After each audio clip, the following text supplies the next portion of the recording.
And if you don't mind me poking a little bit, if you could talk a little bit about just your transition coming from India over to the States, because I think that's pretty unique. Just I know that can be quite a large jump, just getting up and leaving elsewhere, and then trying to do that while you're in your career, while you're trying to do school. So could you walk us through a little bit of just where your mindset was at, what obstacles you were facing, and just a bit about either words of encouragement or what you did to push through? Yeah, of course. So, I started my cybersec journey in India only. So, I graduated. So, I actually completed my bachelor's degree in 2013. And after that, I was offered a couple of IT positions where I felt, to be honest, very stuck because Really? I wanted to do something which is impactful. That's what my Mm, personality is. Even if I'm impacting a small set of individuals or small audience or a small population, that's fine. But I always wanted to use my knowledge in a way that I should be impactful. And at that mm, point, I was being offered testing positions like IT testing positions. And I was not okay. convinced with that because when I used to open internet at that point in 2013, I was like, the world is racing. People are already in testing, people are already in development. They are already there. So, for example, if I start my journey 5 years down the lane, they would be somewhere else and I'm still stuck. So, Hmm. I wanted to start with a position or a particular specialization which can create a larger impact. That's how I function personally. So at that Hmm. point, I wanted to pursue a master's degree. I had not planned cybersecurity at that point. I gave a couple of exams in India. So we have entrance exams that you give, and there are lakhs of students like in numbers who are giving these exams. So I Mm, cleared one of like two to three of the entrances, and then I pursued towards the university admissions program. And there in the university where I pursued my master's degree, it was India Indira Gandhi Delhi Technical University for Women in New Delhi. mhm. And there I discovered that okay, I'm planning to pursue a degree in computer science and as a master's degree, but there is something known as information security management. And when I went into the detail of the course, the course outline has forensics, it has cryptography Mm, in detail, it has ethical hacking in detail.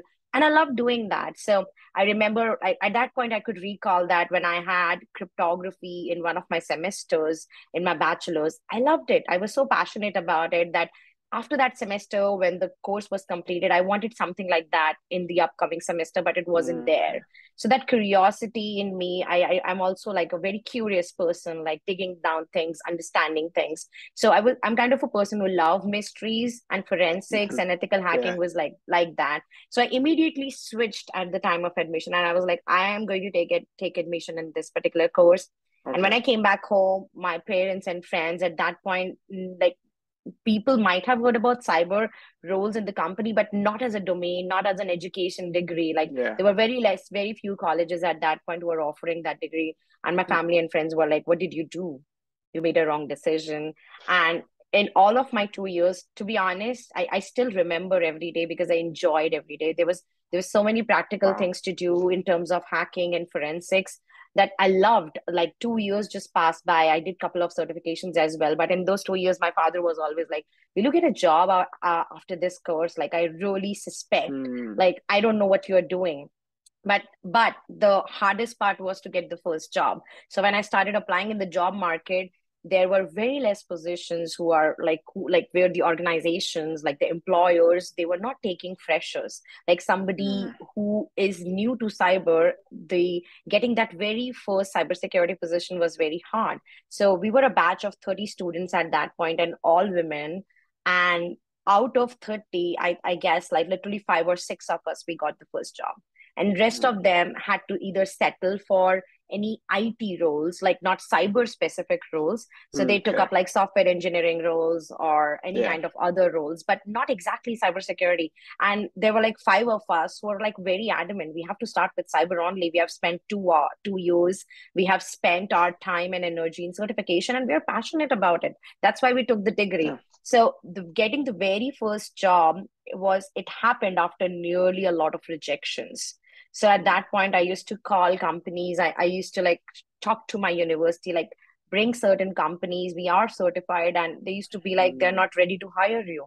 They're not ready to hire somebody from the university for cyber specific roles. But Hmm. somehow, I think at that point, all like some of the students and the university, like we had a placement cell there. All of us collaborated and bring few organizations for interviews, and we got our first cyber role. And it was the first role. We were very excited, but the pay was very less. So at Okay. a different level, we had a disappointment, like we are being paid very less. Yeah. And the statement we got at that point was, think yourself as a lucky person, you're getting a role in Yeah. cybersecurity. And I was like, okay, that's Yeah. fine. But so then eventually I started with an identity and access management consultant and data consultancy services. That's where the journey began. And I was like, okay, finally, I have a job in place and I'm working on it. And that's what it literally started. But I was as I was in the job, I definitely knew I was very much underpaid. I was very much underpaid. It wasn't like Was that I through the was university? And so you found that through the university? Yes, yes. I found that Oh, through the okay. university, and like we were like five people who only got it. So Okay. rest of the people, as I said, we had to settle for different roles. Yeah. So we were Okay. completely underpaid. We were like Mm. very much underpaid, but we were like, okay, we have to spend some time, we have to gain some experience. And as Okay. soon as I think I completed 1.5 years or so in my first organization, then I switched to a different company. So now switching also became a challenge at that point. Like immediately when you switch after a year or so, you might get questions like, why do you want to switch so immediately? But we had Okay. a reason. We wanted to move to a more contributing role, because the role we started off was kind of a more of an analyst role. We were a little bit into consulting but largely into analyst. So I switched Okay. to another job, and at that point I was planning to move to States, because I wanted to pursue for a second master's. And at the same time, I found there were a lot of jobs at that point in United States who were offering a cybersecurity role. I had gained some experience already, so I started applying for a second master's. But as soon as like I gave the exam and everything, like the TOEFL exam and everything, my marriage got fixed. So Mm. at that point, I was like, okay, now what to do? I have to get married, or I have to do for a second master's. So my Mm. husband luckily was in the US only. So we got married. I came here. And Nice. for the first 3 months of our marriage, I think it literally took me 2 months to get my first job here in the US again as a IM consultant. Yeah. And after 4 to 5 months of my job, I was laid off. Really? Mm. Yes. So I All was that laid work. off. All that work, Yes. right? Yes. So it was like 4 to 5 months in your job. Everything was fine. And the funny thing was, I went to a company event, I received an award. When I came back after a week, I was laid off. Mm. And I was just so shocked, because you're working, you're in a regular routine, and you receive a call like, hey, this is your last day. Mm. And it was such a shock at that point to me, because in like I was coming from a country like India where layoff is not so common. And Mm. I have never heard like layoff happening like in this manner. Like it was not so common. Like I've heard a lot, like heard about it a lot. So when Yeah. that happened, I was in a complete shock. First of all, I was like, what is this happening? And I just kept asking the HR, like, what's happening? Was I bad? What happened? And she was like, nothing. It's just the project I was working on. The company lost that contract, and they had Mm. to lay Yeah. off. And I was like, okay, now the struggle begins again. So at that point, when the layoff happened for a week or so, I was very, very shocked. But I was part of a couple of communities here when I moved to the US. So communities have been a very consistent part of my journey. And at that point, I was part of OWASP and other communities. I had friends here before even I moved to the US, because we used to become like, we used to be part of these global communities. So I Okay. had friends here, and two of my friends here in New York, they started helping me. So I started going to events in the city which were taking place. So there was this one event from ISC Square where I went, and there were a couple of other events. We had some meet and greets, and I was like, okay, I just can't sit at home and Mm-hmm. only apply for jobs. I might have to go out and meet people. And it was late 2019 and early 2020, just before the Mm. COVID. Okay. Mm. And I started visiting places. I started meeting people. I started sharing my expectation. And at that point, one of my friends suggested, like, why don't you start a channel of your own and start teaching what you do? Because teaching was something I have been doing as a volunteer and in the communities as well. I love teaching. I love sharing knowledge. And I was like, yeah, I'm free. I can do Yeah. that till the time I'm finding a job. So I started with my channel, Cyber Preserve. I started creating a curriculum for mentoring people in cybersecurity. And as soon as I was doing this, I started to love teaching. And then I Mm, realized, like, okay, that this is something way back in school I used to love to do. I love to teach maths at that point. Certainly, it was not maths this time, but mhm, I love teaching, and I started applying for teaching roles. And initially, it was difficult, but my community experience as a volunteer who used to teach different areas in mm, cyber, and my master's degree and a couple of certifications, which include certified ethical hacker that I did at that point, it really helped me to get through the interviews, at least the first round. So okay. academies, there are a couple of 2 to 3 academies here in New York where I give my interviews. They actually considered me. And interestingly, at that point, Flatiron School, which was my last job, I went there to as a volunteer to teach students of their software engineering boot camp a lesson on cybersecurity. They liked it, it went well, and immediately after a week, they had a job. And I Mhm, applied for it. I gave the HR reference, like, you know what? I have been to the office before. I came last week for this session, and she was like, oh, yeah. And then the process started. I gave a couple of interviews. mm, I gave a test teach exam. I already had knowledge on different areas through my master's program because I was actually taught all the 8 domains in 2 years. I literally completed 13 courses. So that helped, and through that, I got my first teaching job as a lead instructor. And it had to start with network and application at that point.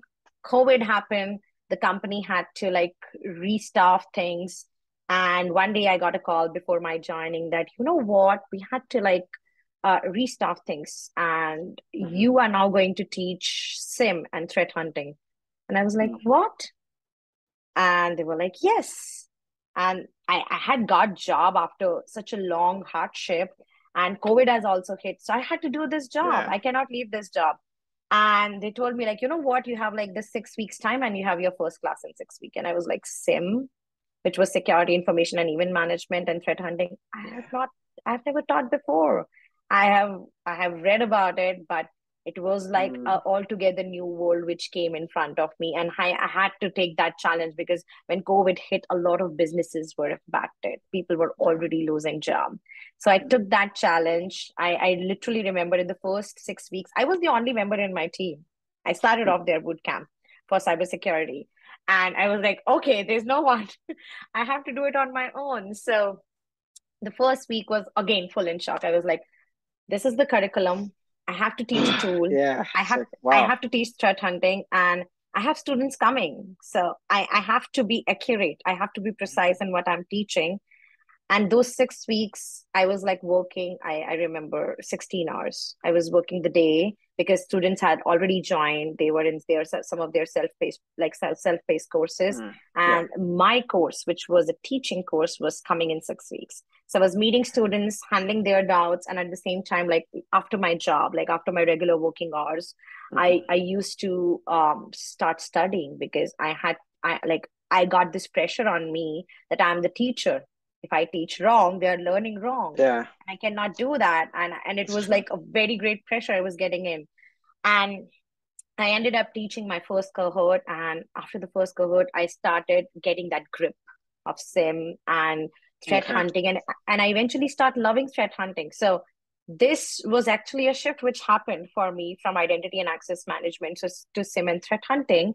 And eventually I ended up loving it. And I eventually ended up taking my first certification in Splunk last year. Because after I Nice. completed 1.5 years in teaching, I was like, now I very well know the tool. I must take a certification. So I didn't have to like literally get into the preparation stuff. I had been teaching it for a while. I took my exam and I cleared it. And I was like, wow, this now seems very surreal because literally 1.5 years ago, last year, I was like, when I started this job, I was very new. I picked it up. I learned on my own. I taught during that time. I don't know. I lost count of the cohorts I had taught. Mhm, And then clearing this certification, it gave me the next level of confidence, which I hadn't when I started in 2020. And I was like, now I have come a long way. Now I know if I want to start something new, I have this experience with me when I was alone. And literally, rest of my team was built after I had joined. So it was like mm, literally for 3, 4 months, I was alone.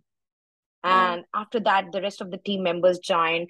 I used to meet them. So eventually my team ended up from one person, which was me, to literally 8 people in the team. And Wow. doing that at that point, I just couldn't realize after 1.5 years and 2 years after when I left my job, which has made me learn a lot. Not only learned a lot in terms of like how to switch, how to transition. I actually Hmm. transitioned from a consultant to an instructor. I transitioned from an identity and access management consultant to a SIEM and Threat Hunting instructor. And that paved way for my current job where I'm working, because Exabeam is an organization which specializes in SIM and is advanced threat detection.